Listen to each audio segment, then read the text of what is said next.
Hello, welcome back. Let's talk about books. Specifically, let's talk about my top 5 best books of 2021.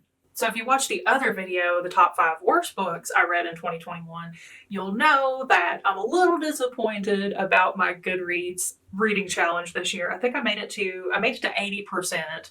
I set it at 50 books. I figured I would make it to 52 because last year I read 52 books easily. And that was my number last year. I actually kept raising my book challenge number off and on all year last year because I kept surpassing it.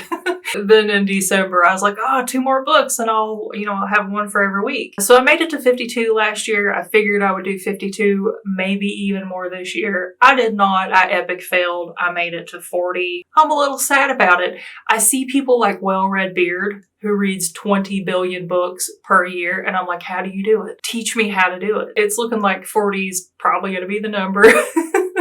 I am currently reading a book right now. I don't know if I'll finish it before the end of the year.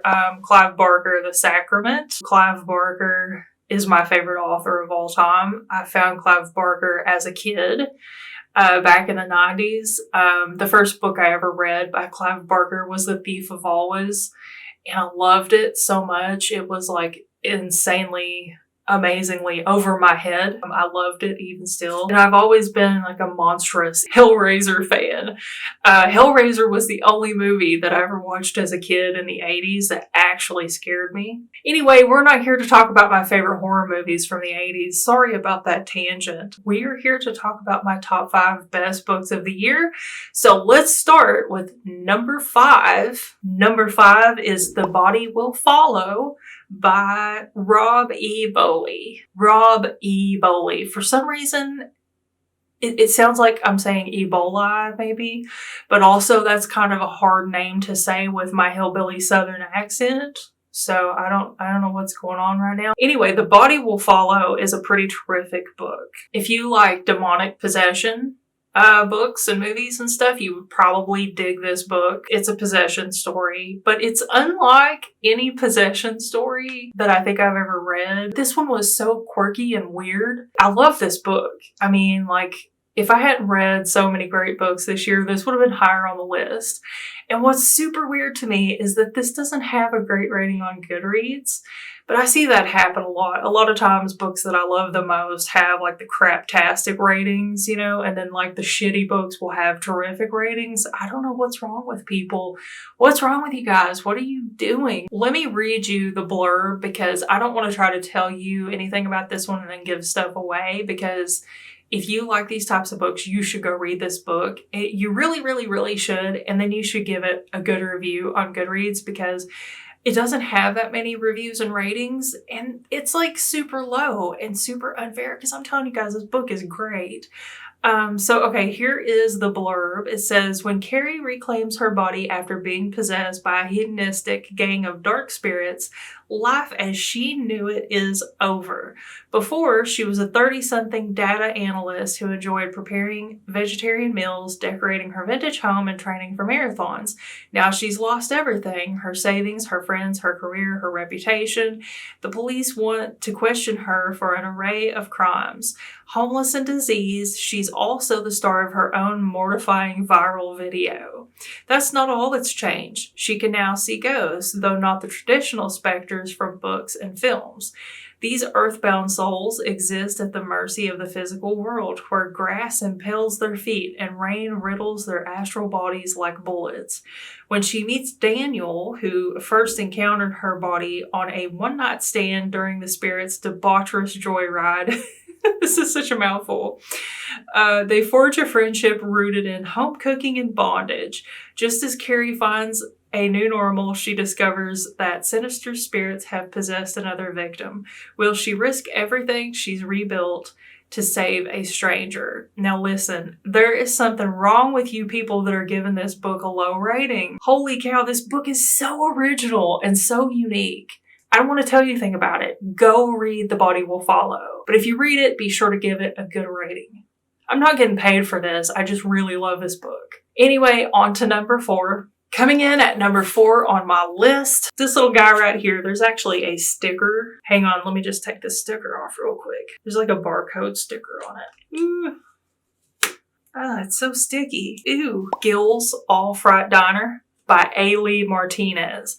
Now listen, I have got to get some more books from this author because this is one of the craziest, weirdest, most fun and unique little books I've read in a really long time.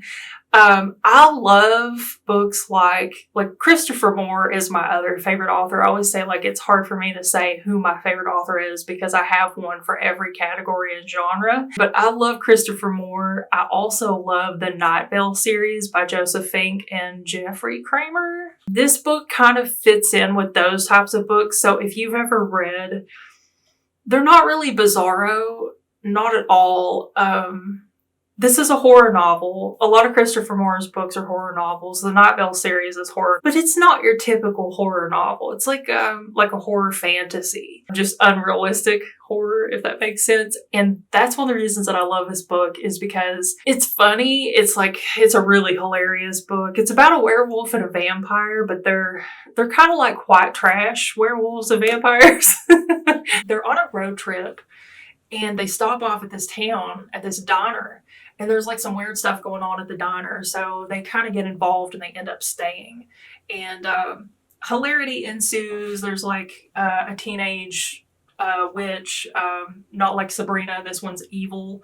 There's a ghost. There's a friendly Casper type ghost girl who becomes a love interest. There's old god monsters. So it's a little bit cosmic horror too. It's super cool. Just a super cool book. Should definitely read this. I don't know if you would have trouble finding this book. I actually had trouble finding a copy of this book, and that's why it's in such bad shape, because I don't know if you can see, but this little book has seen better days, but I don't care. I love it. This is one of my most cherished possessions, and this, I think, was the first book I read in 2021. So, Gills All Fright Diner by A. Lee Martinez. Amazing, fun, awesome, and kind of a short book. Number 3 on my list is Chop Shop by Andrew Post. This book, oh my God. I didn't really know what I was getting into when I started reading Chop Shop, but it was hard to not put this one at number 1. This is why this list was hard to make, is because I love this book so much. I'm going to buy a copy of this book and I'm going to reread the shit out of this book because it was so good. And Chop Shop is about a guy who is basically continuing to practice medicine as a surgeon, even though through a shady chain of events, he lost his job, he lost his medical license, and now he does mafia doctor type work, and he gets sucked into this whirlwind of a situation where everybody's pulling him in a different direction, and it lands him in some serious shit. So the book actually starts out with him giving an abortion to a mafia princess. She's not the daughter of a mobster, she's the niece. This is a big deal because they say in the book, this family values having male heirs to their empire. First chapter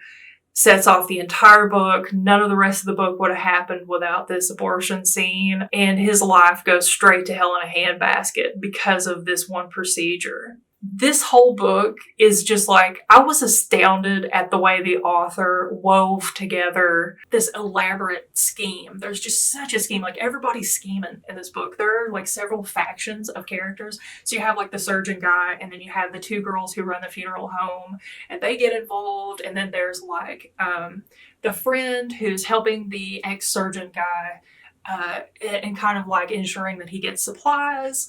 But then he's also kind of working with other people, and then there's the drug dealer faction of characters, and then there's the super shady, really dangerous faction of characters, and then you have the mob family, and then you have the family that they're feuding with, and it's it is insane. It is so fast paced, but it is one of the best books I have ever read. But the characters were definitely the best part about this book. I think as great as the plot was, if the characters weren't so three-dimensional and realistic and recognizable, I feel we all know somebody like each one of these characters, even if you don't know anybody in the mafia. The plot could have sucked in Chop Shop, which it didn't, and the characters would have pulled it out of the dumps. You know what I mean? So it's one of those kind of books. Maybe I'll do a whole video on it if you guys think you might be interested in it. Number 2 on my list is this big chunky boy right here. Cold Heart Canyon by the love of my life, Clive Barker. He doesn't know that I exist or nothing like that. I don't care. Someday he'll know. This book, as you can see, very chunky boy. It's worth it. This book, like, I don't even know, like, what do I even tell you about this?